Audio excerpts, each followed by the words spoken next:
Let's go for a car ride, dude. You ready? Let's go. All right, folks, today we are doing a how did I end up in my X5? How did we get here? Why did I choose this car? Etc. So the reason we're in the car today is because the feels like is -3 right now in the Chicago suburbs. So even with the heaters in the garage and shit, it's just way too cold. So I figured this would be a good excuse to do an ownership review of my X5 while we go for a drive. We got Ollie in the back. He's come along for a car ride. So let's get into it. So we'll talk about first, let's talk about how I ended up with the X5. So the reason I was looking for an SUV, this goes back to 2020, around the end of 2020, specifically December time. The reason I was looking for an SUV is because I have in addition to my day job as a software engineer, product owner, I'm also a wedding photographer, and I have a business doing wedding photography, family photography, business branding stuff, you name it. So previously I had run into issues where I had a car before this that was a Volkswagen GLI, and I'm a Stans kid. I'll throw up a picture of it here, and it was just too low. Like the last time I let that car affect my business was basically for a shoot where it was down a dirt road and I just couldn't take the car down the dirt road and had to park it elsewhere and walk like a mile. From that day on, this was like early 2020, if not actually probably summer 2019, I think. From that day on, I vowed to never let my car hobby get in the way of my business. So I ended up actually putting my GLI back to stock shortly thereafter because I was like, I need a SUV because even if I lower it, I'll still have enough ground clearance, and I needed the space to haul around all my gear, light stands, tripods, what have you, Pelican cases, etc. So I needed a bigger car than what I had, and I was about to get married. We were looking to adopt a dog, so I just needed more space. So that took me down the SUV route. I had initially come from Volkswagens. I was looking at SQ5s, Audi SQ5s. I wanted something with at least 6 cylinders. Having been a Volkswagen kid, Audi SQ5 was a natural choice. But having had an E46 for like 8 years, I really wanted to go back to BMW. My dad had an E70 N55 car. It was a 2013, so late model E70, 8 HP, N55, and it was a sport package car on 20s, and I just loved that thing. He loved it too, and that really made me want to look at X5, so I started looking at F15s. And actually, in addition, because I was kind of going up a class in size, I was going from your like mid-size SUV in an Audi SQ5 to a full-size SUV in an X5. I also started looking at Jeep SRT8 Grand Cherokees. Quickly got over that though, because they all have lifter failure, so I was not something I wanted to really deal with. I wanted something reliable, quote unquote, and N55 honestly is a very reliable engine. I'll get into the maintenance I've done. That had me looking for N55 X5. I was looking at CarMax because they had a wide variety. It was 2020 at the time, and I actually missed out on a couple cars that were M Sport package, low mileage cars that I just didn't pull the trigger on at the time. So I ended up missing out, and they were scooped up, and that basically lit the fire under my ass to find something quicker. So ended up finding this car on CarMax's website. I was in Kansas City at the time. Found it at CarMax in Sterling, Virginia, and my parents actually live in the Northern Virginia suburbs. So I was like, hey, I'm coming for Thanksgiving. Let's go look at this car. My dad and I went to go look at it. We took it for a test drive, and I liked it. So I had it shipped to Kansas City and finalized the deal there. And on December 16th, 2020, I took the car home in the evening. That's how we ended up in the X5. 3 days later, we went to go pick up Ollie, so I call it the dog car for that very reason. It's the dog car TM on my Instagram or my build thread on Beamer Post. So this car is dedicated to him. It's his car, I joke, what have you. So that's how we got it. So it's now, today's date is February 16th, 2025. So it's been almost 4.25 years with this thing, and we've come a long way. I actually didn't touch it for a few months. Was very particular about wanting to keep it nice. It only had 20,000 miles on it. So the first thing I did the next day after picking it up from CarMax, before we went to go pick up Ollie, because we had to drive from Kansas City to Iowa to go pick him up, so I knew I would have to take it on like a 8-hour round trip just 3 days after buying it. So I took it to my homies at Chicane Motorsport, and it passed, so we put fresh oil in it. And it had just actually, we found the car had just had the oil change, but it had a Chinese filter, so we put a man filter in and all that. So, and that was that. So we picked up Ollie. I kept it stock for a while. I did very small things, beamer code, coating stuff like mirror folding, rear fog lights. Actually, one of the first things I did was buy a Euro fog light switch from eBay Germany. And if you're into Volkswagens, you'll know that Euro switches are a big common mod there. So wanted to do that on this car. I knew after doing research that we had rear fog capabilities, so I went ahead and bought the Euro switch, activated rear fogs, became very familiar with coding this car because being an IT guy, that was kind of one of the things I was into. Even in my Volkswagen days, people would hit me up for VCDS and VACCOM coding and stuff. So like I said, did that small stuff, activated CarPlay. This is a 2017 car, which is the year they upgraded to NBT Evo, so it allowed for OEM CarPlay through connected drive. Bought OEM CarPlay, had it activated full screen, and then just drove it for a while, to be honest. Was really enjoying it. Had it ceramic coated by my boy Derek. Shout out Derek. SHN Detailing, if you're in the Kansas City area, go hit him up. That's my boy. But really just enjoyed it, and it wasn't until probably 6 months later that I started really messing with it. Put an XHP TCU tune. That was actually one of the first things I did. Really woke the car up in terms of how it responded to me, because the TCU tuning, being that it's a family SUV, it was just tuned to be really lazy, right? I'm the type of guy that wants it to be a bit more responsive. So the TCU tune, before I even touched the DME, was really night and day difference. Went straight to XHP Stage 2, firm up the shifts a little bit on stock ECU. So that was good. Followed that up with a race chip from Ben at RG Sport. If you're a BMW owner and you need some parts, hit up my boy Ben at RG Sport Shop.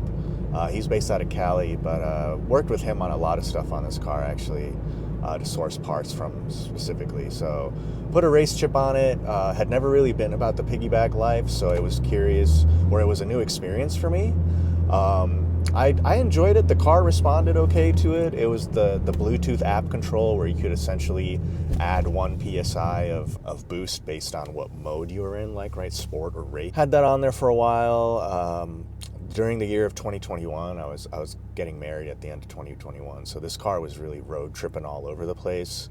Went from Kansas City to Chicago and back, Kansas City to Detroit and back, Kansas City to Northern Virginia and back, and for wedding related things and to see family and venues and all that shit. Really used it, took it cross country, all while on the race chip, on the XHP TCU.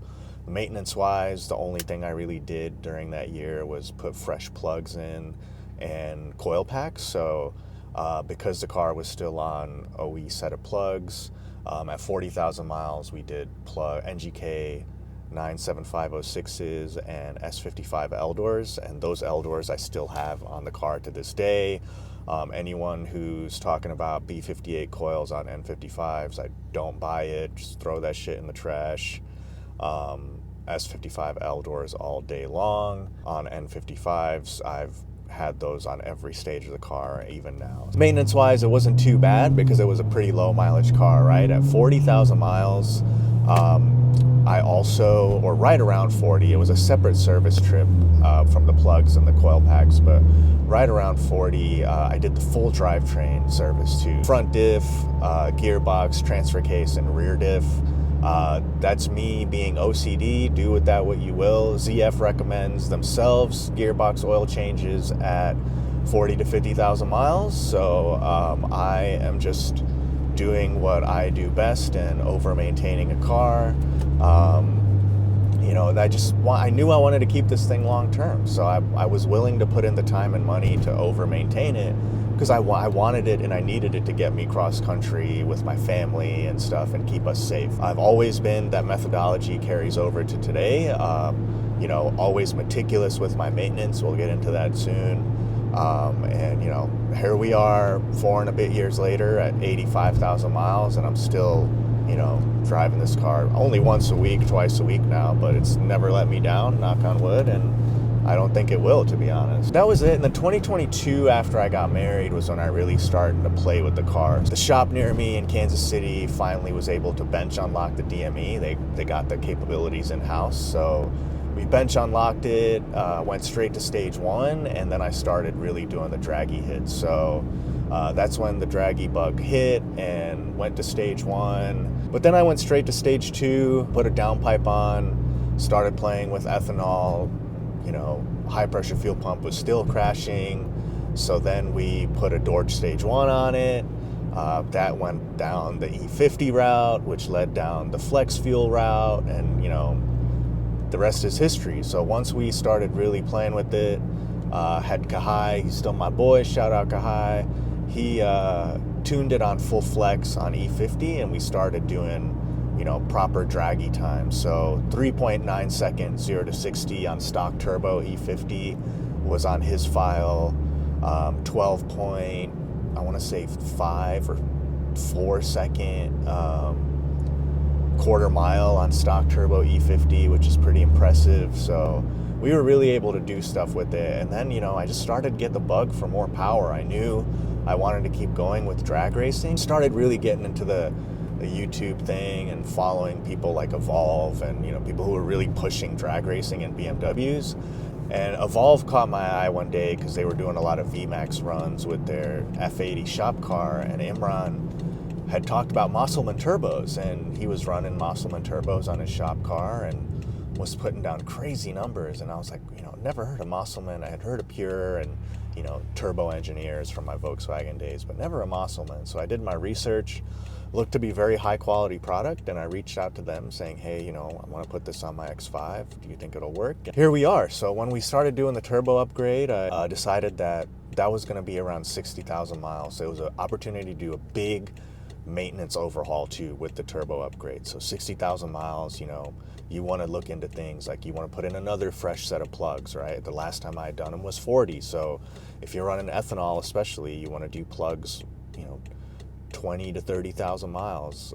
My interval now with the way the car is set up is 10,000 miles for fresh plugs. But in any case, 60,000 miles was a big one. So we did, from a performance perspective, we did the turbo, we did Funk Motorsport, manifold and turbo blankets, we did PPE power, aluminum transmission fluid pan to hold extra capacity, right? So we did that. But then the maintenance came in. We did valve cover gasket and new OEM valve cover. I didn't want any PCV issues with that diaphragm.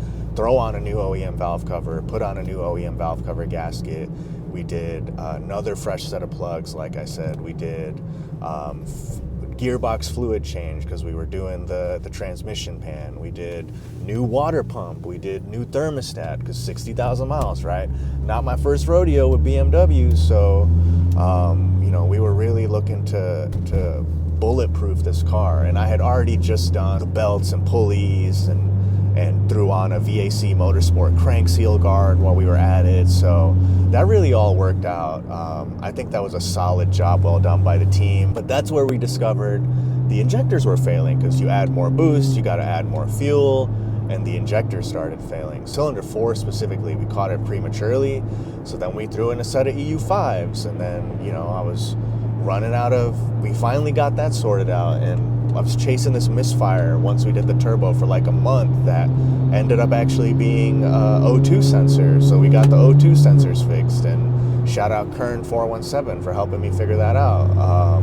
So we got the O2 sensor fixed, and then we starting to run out of high pressure fuel pump on the Dorch stage 1. So I went with a Nostrum stage 2 because David pulled my arm, you know. And that process I ended up switching to David Shoup as a tuner because we were having issues dialing in the car, and it turns out that it was because David's writing his own tables where we're using flash options on Kahai's map. So if you're ever curious about tuning, don't always rely on the flash options from MHD, BM3, what have you. We can always, we may end up finding issues with those flash options like we did for me. That's how I ended up with David's shoe. That was a lot of work in 1 year. That was 2023, I believe. 2020, yeah, 2022, 2023. I honestly don't remember. I've had this car for so long. But then, we just enjoyed it, got really into the drag race bug even more, started hitting 11-second quarter miles. In the process of getting into the draggy bug, we ended up relocating from Kansas City to Chicago, so there was all that, and going on vacations and road trips and so on. So even during all this process, right, I'm still living life as you should. Just because we're building cars doesn't mean you should stop living life and spending time with your family and stuff like that. The reason I say that is because with all the work the cars had been done or had done to it, I still was driving this from Kansas City to Colorado Springs. I still drove it from Kansas City to Chicago, without issue. I will not hesitate to drive this car anywhere because I've been very meticulous about maintenance. In fact, one of the first things I did after moving to Kansas City was hit up the guys at EP3 Motorsports, had the oil filter housing gasket done and what have you, because that was one of the few things I hadn't tackled preventatively, and me being a preventative maintenance guy, I just wanted to do that. So, that way I knew that maintenance was good and so on and so forth. So actually, while we're here, you guys want to see a pull of this car real quick? Let's hear that intake, huh?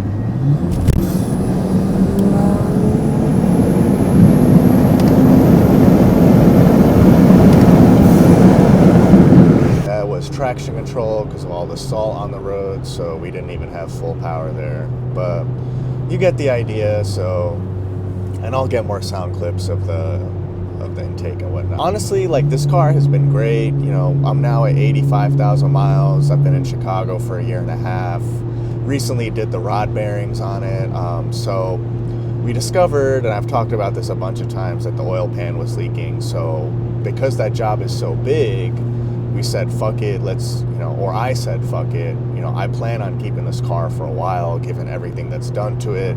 I said, fuck it, let's do it, let's do the rod bearings. So we put in ACL race rod bearings. That was a big job. I talked about it in my last video, but now this car is set up to really just drive, and that's why, even though I normally wouldn't take my car out on a day like today here in Chicago, it's fucking 3 degrees, feels like there's salt all over the roads, it was snowing. I don't really want to drive my car in these conditions anymore, but it's set up to just drive. I put so much money into the maintenance and making sure it's meticulous that I just want to enjoy this thing now. If anything, words of wisdom, if you will, is enjoy your projects. Don't just let them sit in the garage. And even my wife makes fun of me and tells me to drive this car more and whatnot. I love this thing more and more every day. People joke about how you just go into your garage and stare at it. I lived in apartments for almost 20 years of my life, and this house I'm living in now was the first time I had a garage to park my car in. So being able to just open my inside garage door and just look at the car is a super nice feeling. And especially a car like this, no one's really pushing F15 chassis cars. They weren't really until I came along from a performance perspective. I don't mean to be cocky, but that's just the way it is, to be honest. And I'm proud of the fact that, I've been able to take a car that was largely unrecognized and not really paid attention to, and people are starting to recognize, and I'm not saying I have a big following. I only have 1,500 followers on Instagram or whatever, and it's nothing too crazy, but people are starting to notice what I'm doing. And the fact that I can get an N55 X5 to run an 11.4 second quarter mile, has, looks the way it does, has this Recaro fix bag, it's set up the way it is, I was able to put my touch on it. I'm really proud of what I've been able to do with this car. I've been able to meet awesome people and I've been able to establish new relationships. I've been able to help parts get developed for this chassis with companies like Arc Terminator, and testing stuff with Kyle over at Midnight Motorsports for the intake and inlet, and you know, stuff like that. So, and now my dudes at Performance Euro Works, they're like my best friends and are like my family, you know. So that's what this car stuff is all about. And really, you know, what I'm trying to do with all these videos and my posts and what have you is not like brag and try to make a statement or anything. I'm just trying to showcase what I'm proud of, right? Like, I've been into cars, you know, my parents say I was naming cars from as early as like 2 years old, and you know, I've been into BMWs from the time I was 4 years old. So the fact that I have big boy money and can, you know, build a project, a car like this, and showcase it to everyone, like that's super exciting for me. And you know, I'm just really proud of this car, and I just want to show people, like, I'm not trying to be cocky and you know, I have the fastest N50, like 11.4 and an N55 X5, yeah, that's cool, but 11.4 is not fast anymore. Like, it used to be considered fast maybe in 2020, but it's not fast now. So, you know, I'm just doing what I love, and with that comes some cool stuff along with it, like having a fast N55 X5 that looks kind of cool, and you know, people, you know, ask me a lot of questions about what's done to it and stuff. So I'm still very proud of, you know, of always being probably the only X5 at the drag strip. You know, all these drag SUVs, these drag strip SUVs are, you know, or all this time that people spend at the drag strip in their Trackhawks and their X3Ms, like, hey, don't sleep on the X5, we're here too, you know. So I'm really happy with this car. Like, I have no plans on getting rid of it. I'm 36, I'm gonna be 37 in a few months, and the earliest I ever even want to think about getting rid of this car is when I turn 40. So we're at 85,000 miles today. I've put 65,000 miles on this car over 4.25 years, and I hope to put another 65,000 miles on it in the next 4.25 years, and you know, grow on my experience, and hopefully grow the awareness for this platform and learnings of this platform and what have you. Anyways, that's all I'm going to keep rambling about. I just wanted to try this new drive and talk thing.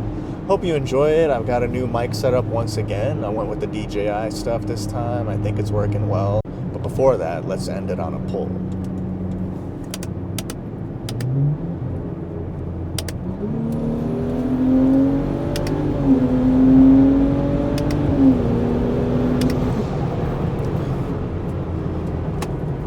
Hell yeah. Anyways, thanks for watching, everyone. See you in the next one. Later.